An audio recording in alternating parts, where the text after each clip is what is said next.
Hey, okay, picture this. I've got a scenario.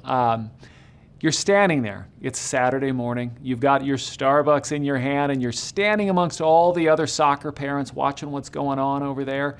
Conversation changes to, hey, what do you do? Well, you tell them what you do, and then you hear those awful, awful words that we all hate to hear. Oh, that's great, but I already have an advisor. Well, on today's episode of the podcast, we dive into a recent article I found. It's on how to handle that very objection. I already have an advisor. Well, we sit down with Mike Terrio. The guy is amazing, working with clients and prospects, and we walk through this article. We get his opinion, because he's really good at this. We get his opinion, and then we also get a couple of his favorites that he loves using whenever he hears that objection. Take a listen. You do not want to miss this. Let's check it out.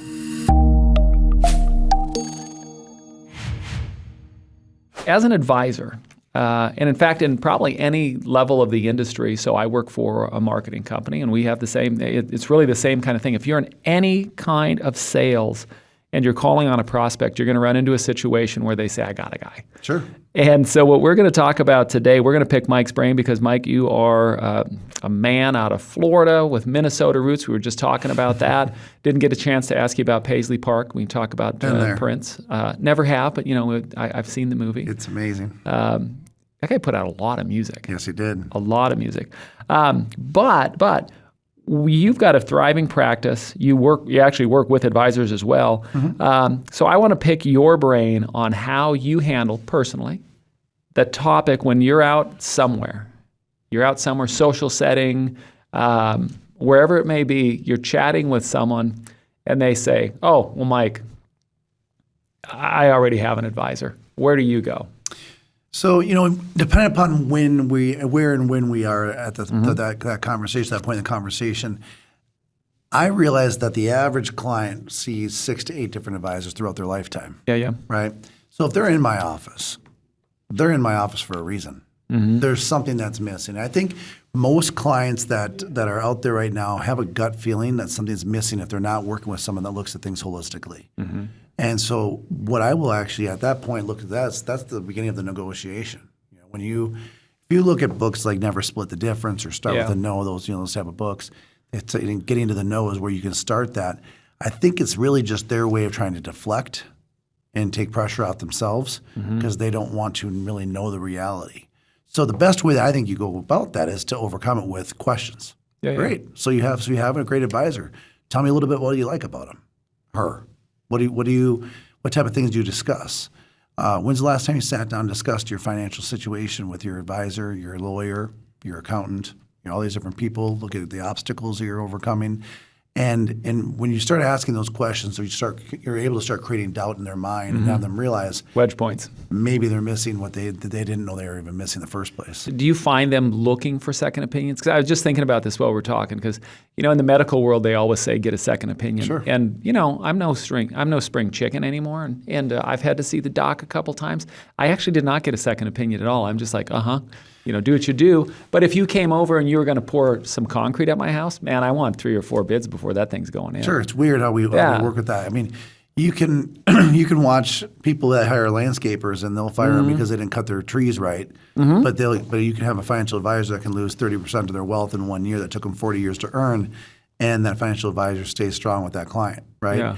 And I think it's all there's a misconception for a lot of us. I think there's a thing that our industry does that's not quite fair that I'm trying to change, in the fact that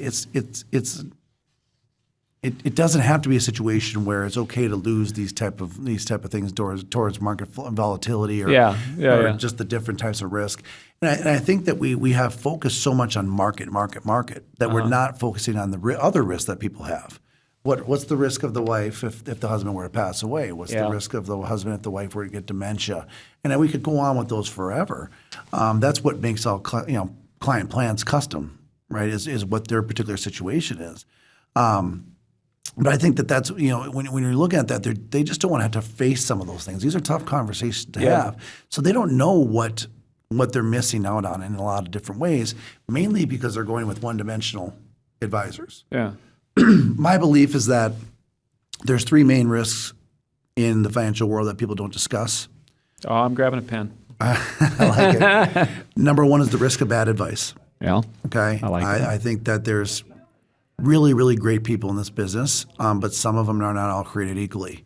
The old saying of what do you call it? A doctor that got 70% in his final exam? Doctor. Doctor, right? Well, So not all advisors are created differently. Not all advisors are taking the time to get the education they need to get, but they can still be great people, right? But then there's also really bad people, right? We've got our Bernie Madoff stories. Everyone knows that name at this point. He was a fiduciary, which proves that you can't regulate morality. That's right. So bad advice is something that's out there. His spreadsheets his reports that he put out were just god awful too. Oh, and they look terrible. Yeah, they did not even real. I mean, Yeah. nothing was real. But about it. the font and it looked like a fourth grader put them together. I mean, no offense to, the guy did what he did, but Some fourth graders that would do a better job, actually. But then you look at the risk of no advice, right? Which is really a thing that people suffer from when they go through life and they kind of just blindfold themselves. And I saw this a lot back in 2008.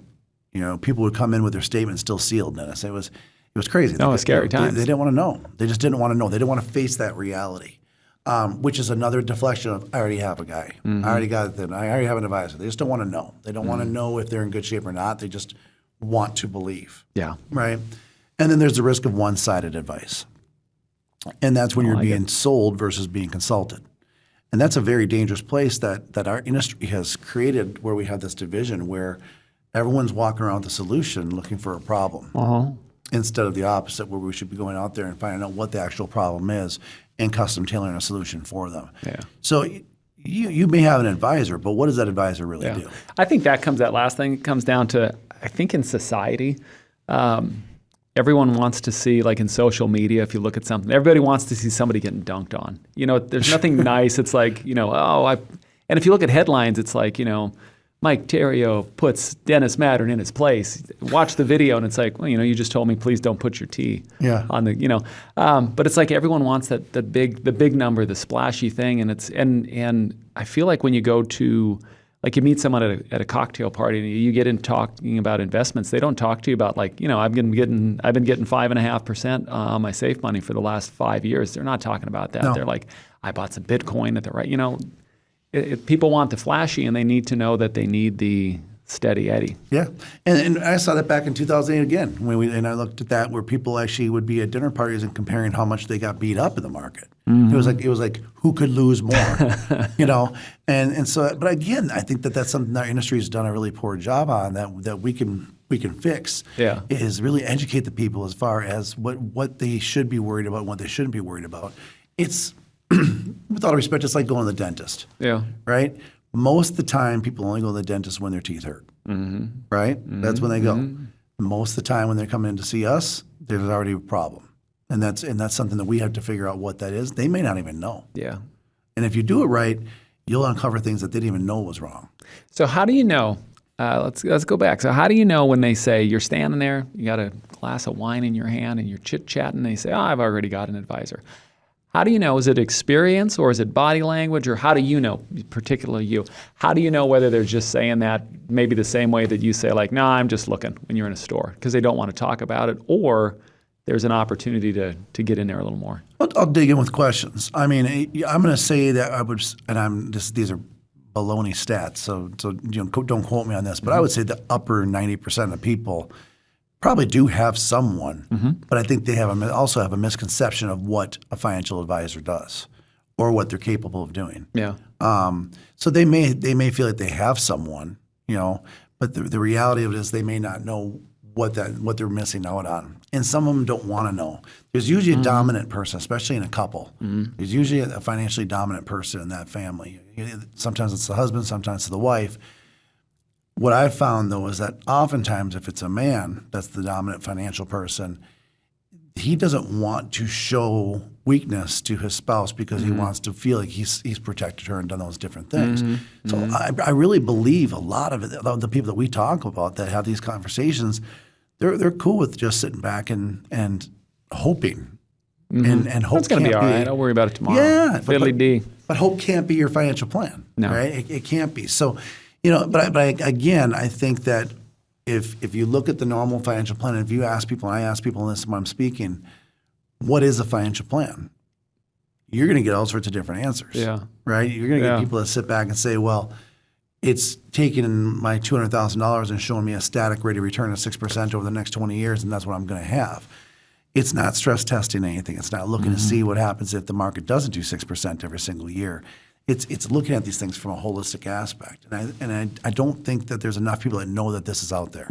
Right? Yeah, I agree. So, I agree. I had to write that down. I'm always curious about things. Yeah. So I'm curious. We were just doing some filming the other day with someone that had an acronym, and you saw it on the board when we were looking over there, and it just made me pop. It just popped in my head like, does anyone use hope as their holistic? I don't know what they would do, but it's a good idea. We provide hope. Yeah. Here at Terrio, we hope. Holistic planning, opportunity.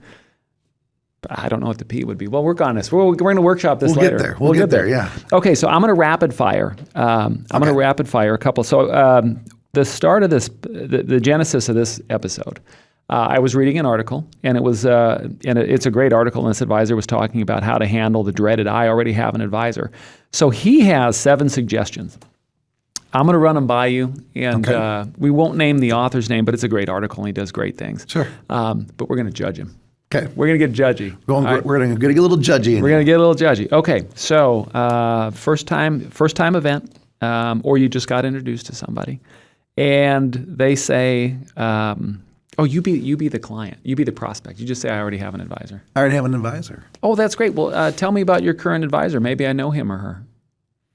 What do you think? What do you think? A, B, C, D. Would you use that? You can use that. I think that's actually not terrible. I think that's a good way to just kind of see who they're dealing with, and then that will give you more information as far as, is it a one-stop shop? Is it one-dimensional? Who it is? And then you can follow up with different questions from there. So we'll go with a B on that one. I think that's good. All right. Can you roll?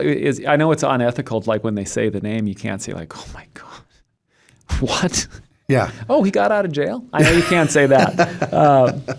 Okay, so say it again. Give me your line. I already have an advisor. Oh, you know what, Mike? Folks at your level of success often have more than one advisor. Tell me about the type of advisors you're working with. You like a little flattery angle there? Or? Yeah, that's not bad.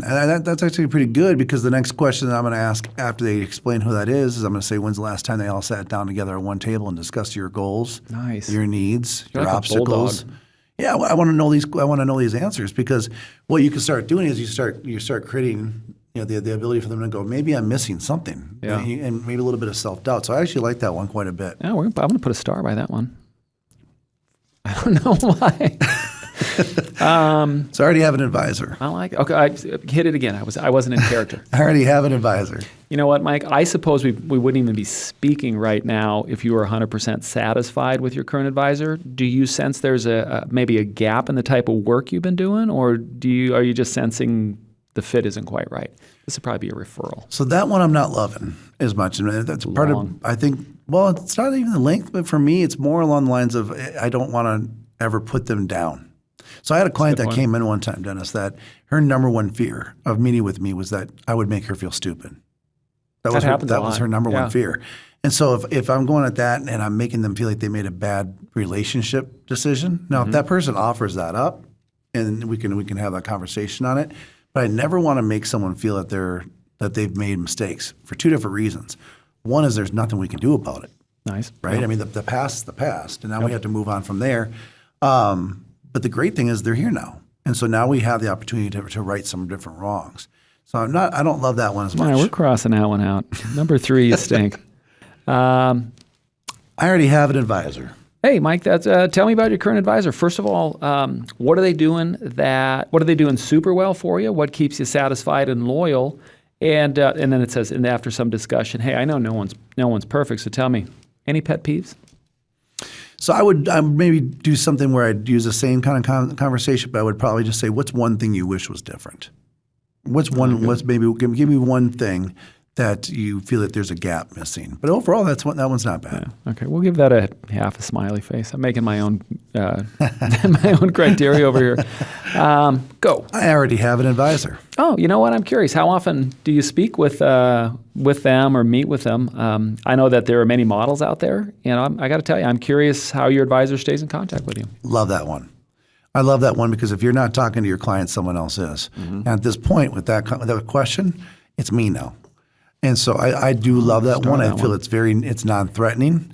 But it also gives you the ability to say, how often are you seeing them? Are they getting taken care of? And if they're not, you can introduce yourself and what you can do for them, and it leads into some very good conversations. I think that's probably my favorite so far. It puts that just a nice little crack. In the just a little wedge point. But it doesn't feel salesy. Yeah. It's actually a situation where you're showing empathy and compassion, and you're saying, hey, how often do you see them? And you're really interested in it. And then if they say, I haven't seen them for 3 years, and that's where we start running into problems. That's an issue. So you can learn things quick. Oh, I see him every month, or I hear from them every quarter.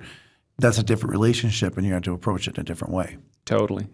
So you just mentioned something. One of the guests, I think I got to think back to where I heard him say this, but he said a phrase that I love: sales breath. You can have sales breath, and I love that phrase because it's so. You get towards maybe the end of the month, or at least this happened to me when I was out in the real world. And you get towards the end of the month and your numbers are not there, and then all of a sudden, this is what would happen to me. I'd get a little tight, and then I bet my breath just smelled of sales breath of that. Like I need some numbers to get through there. As a good friend of mine used to always say, "Desperation's ugly." Oh, it is. It's not pretty at all. Yeah. I'm going to take this moment to shout out to one of our sponsors, Tazo Tea. They're actually not a sponsor. I buy them, so I'm sponsoring them. So we're going to give them a shout out. See if I can't work a deal backwards. You should try. Yeah, why not? Every time if I have a soda, I'll turn it so you can read the label on the. I'm hoping Pepsi or Coke reaches out to me. Someone's gotta. Voice of an old generation. It's coming. It's coming. It's just they probably just called and it went to voicemail by accident. I'm gonna go check my phone. Yeah, I would check it right away. Line, sir. I already have an advisor. Oh, that's fantastic. You know what? I love to learn about the types of relationships other advisors have with their clients. So like my team, we strive to be the best we can in all areas where we work with our clients. And as well as you're doing, I know that I can always learn new things. First off, how would you characterize your relationship with your advisor? What areas do they shine? What are some things you wish they would do better? I think that's salesy. I think that's going to turn people off. Too long, It's too much. It's too long. I think it's, again, you never want to look desperate, and that feels like an elevator pitch to me. It does, doesn't it? It does feel a little bit pushy on that one. So I wouldn't probably use that one. I like it. Okay, so I think I'm curious about this one. We're crossing that one off. That one stinks. All right, it's dead. That's dead to me. It's dead here. I'll draw. It's with the fishes. You're dead to Put me. a fish on that thing. Number 6. Your line, sir. I already have an advisor. Hey, well, tell me about your current advisor. Do you ever recommend him or her to others, or do you try and keep them all to yourself? I like that one. That's an angle I probably wouldn't have thought about taking. It's good, though. I like that one. I never if I give a referral, personally, to me, that means I maybe I'm old school, but right. I am literally vouching for that person. Yeah. And anything they do reflects upon me. And so I've had friends that are like, hey, can you, it's like, yeah, I love you, but if you, I know how you work. Yeah, you're going to make me look bad. I actually really like that one. That's a totally different angle than the other ones. And it doesn't come off as salesy at all, in my opinion. I like it. I like that one. That could be another star. All right, we're going to star that one. We got 3 stars. Well, he got 3 stars. One way salesy, one kind of weird. That one was I just gave that one a non-smiley face and 3 stars. So yeah. I like it. Not too shabby. 4 to 7, those responses are pretty darn good. Yeah. Okay, so tell me, for everybody that's out there, I'd love to hear, in the comments, I'd love to hear your best response to I already have an advisor. That would be awesome. Because we all have these different ways of approaching. And the craziest thing is that with all these different ways, it's like telling a joke. Like if I tell a joke, it goes flat. You tell a joke, everyone laughs. Sure. So there is some of that's personality. But if you practice these and you get good at them, nothing worse than somebody fumbling one of these though. That's where I feel that long one could be an issue. Is that you're going to fumble through it? It's going to sound like it was rehearsed. You're going to get halfway through and you're like, wait, wait, say your line again. Let me do this.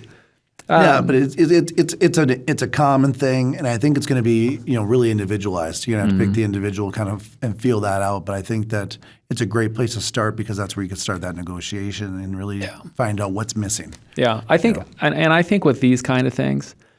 So my dad was he's still alive and everything, but he had a insurance agency. Okay. And he was literally that old guy that, when they say that line, like, he could sell a ketchup popsicle to a woman wearing white gloves. That was my dad. Like, was amazing. Sure. But he also always liked to try to do things off the top of his head. Like, he felt like he was really good impromptu, and he was never, it was, yeah, he succeeded sometimes despite himself. And that's one thing that I've always seen is that when people drop lines like this, they've practiced it. Right. It's not spur of the moment off the cuff. They're ready. It's just but it's like any sport. Like you have to be ready to go. Yeah. And I see that with advisors sometimes where they won't take their craft as serious as they should. That comes down to confidence as well, right? You have to have the confidence to be able to stand in front of someone and say, "This is what I do," and move on. There's a ton of advisors I come across that are almost sheepish when they talk about what they do. Yeah. And the impact that we can have on clients' lives is so significant. I mean, it's in such a positive way. I don't know why we would ever be sheepish. Yeah. The other side of that is the fear of what happens, especially if you're new. What happens if they say yes? Because now all of a sudden you've got to do it. So I'll tell you. I'll wrap on this short story. So I was with an advisory firm, and they would have us. I was out one day and I'm like, there's these different tracks to meet new clients. And I'm at a coffee shop and I'm like, one of my brothers said that he had some businesses that he had been working with. And he said, yeah, you can always talk to the business owner. And I'm like, I'm going to do it. And so the company had this sales track. And so I went in and I knocked and I talked to this small factory, maybe like a couple hundred people. And I knocked on the door, went in, talked to the receptionist. And I said, yeah, I'm here to introduce myself. And I said, I'm here to speak to the person that handles the plans for the company, retirement plans. And she's like, oh, okay. And I'm pretty much thinking that I'm going to get blown off. I can put this in my ledger book because I made an approach. Right. And you can see why I'm in this chair now, right? So so she said, yeah, just please sit down. Gets on the phone. She said, no, Rob will see you. I'm like, oh, crap. What do I do now? What do I do now? So then I go back, we start talking, and what I'm thinking is like, okay, here's what I'll do. I'll kind of rope a dope. I'll talk, introduce myself, collect a little information, get out of here so that I can take that information and do something with it. Because I was pretty new too. Right. And he ended up asking me a question. He's like, do you guys handle blank?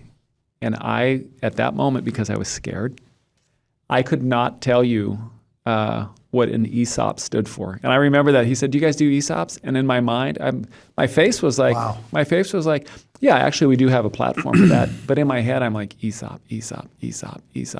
And then, of course, shake hands, get it, like, let me put something together. I'll get something in the mail for you. But the fear of somebody saying yes was just something my dad told me about. But then that blanking. And then, of course, getting into the car and like, employee stock. Oh, for the love of Pete. Yeah. It happens, though, when you get in front of people and they ask you certain things, you can freeze up and the anxiety of the business. But there's a lot riding on these things, too. There are. The decisions that we as advisors make with our clients, those are big decisions. Those aren't small. That's right. It's not and that's something, when COVID hit, I went out and bought some rollerblades. And my wife was like, what the hell are you doing buying rollerblades? And so I said, I'm going to buy these rollerblades. And she goes, you're not going to use them. And I said, yeah, I am. And she was right. I used them once. But I said, honey, if I don't use them, my risk is $257. It's not going to make or break my life. Mm-hmm. But for some of these people, they've worked 30, 40, 50 years to get to this point of retirement. Yeah. There has to be a big barrier of trust that you got to overcome. And the best way I think you can do that is by asking the questions, not telling people what to do. Yeah. And you have to do your homework because they're trusting you. Mm-hmm. And that trust, if people would actually stop and think about the families they're impacting and that those people, what you just said, that's 30, 40 years. Yeah. And they're trusting you to bring them safely across the choppy waters. There's a lot of honor in that. Yeah. And never take that for granted. And responsibility, right? Because you got to make good decisions. So, losing my father at 53 years old is when he passed away young. That's really young. Yeah, and watching my mom go through hell and lose everything due to the 3 different types of advice I just talked about, the bad advice, no advice, and one-sided advice. My dad hit that trifecta. But that's been my mission.